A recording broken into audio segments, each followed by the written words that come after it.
Alors qu'est-ce que représente Suchard pour moi? Écoutez, Suchard, ça représente une entreprise suisse de chocolat. Depuis que je suis tout petit, je connais le Suchard Express. J'ai vécu quand même avec les affiches que je connaissais, comme justement le Suchard Express, le Toblerone aussi. Aujourd'hui, je le perçois comment? Je le perçois comme un des symboles de Neuchâtel quand même. Aussi, quand je vois ces magnifiques affiches dans ce musée, ça me rappelle quand même beaucoup de choses. C'est des traces qui sont indélébiles.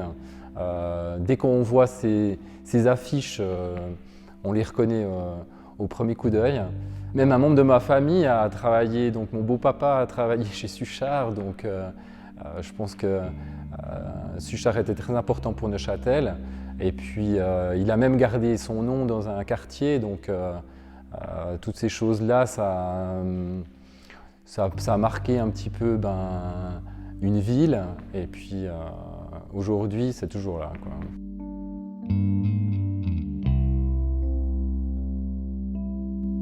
Alors, quelle est l'importance des emballages dans le chocolat? Alors, comme dans les grandes entreprises, on a le même problème. Dans les petites entreprises, il faut créer une charte graphique. Ça, c'est la première des choses. Et ensuite, il faut décliner ce logo sur différents emballages. C'est clair qu'après, ça dépend un petit peu de ce que l'on a envie de faire, mais il faut mettre en valeur le chocolat.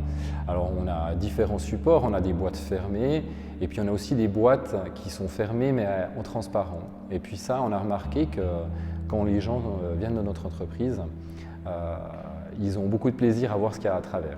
Et ce qui est aussi très important dans l'emballage, c'est de créer une image harmonieuse entre chaque produit. Et puis, forcément, de donner envie à nos clients d'acheter ces produits. Et il y a aussi autre chose dans l'emballage qui est important, c'est de mettre en valeur l'artisanat, nos produits, et de faire envie simplement aux gens.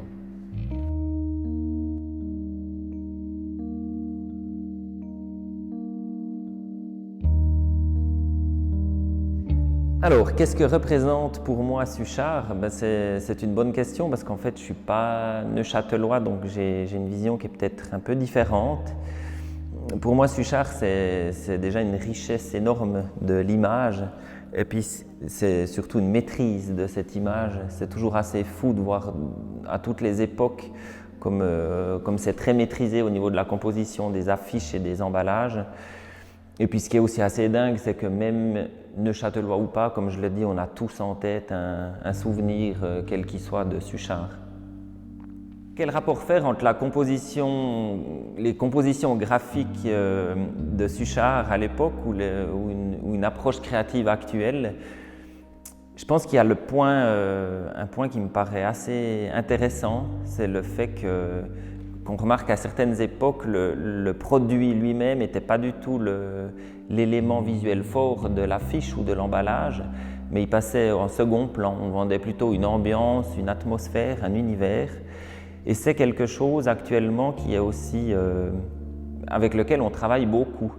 On regarde les affiches, qu'elles soient pour un produit ou non actuellement, un produit, un concert, un produit au sens large finalement. Et on est beaucoup plus dans cette approche d'époque qu'employait Suchard. Ça veut dire qu'on vend tout cet univers, on vend du rêve en fait, c'est ça, on vend du rêve. Alors si je devais trouver un exemple très parlant de cette manière de communiquer, justement, je prendrais cette boîte. Parce que je trouve j'ai été assez scotché en arrivant dans l'exposition. Il est noté dessus « cacao solubilisé en poudre impalpable ». C'est fantastique. C'est vraiment un intitulé. Moi, je pars quand je lis un titre comme ça sur une boîte. Et c'est rigolo parce qu'on a à l'extrême de cette vitrine le Suchard Express, où on a vraiment déconstruit toute cette narration autour du produit, en fait.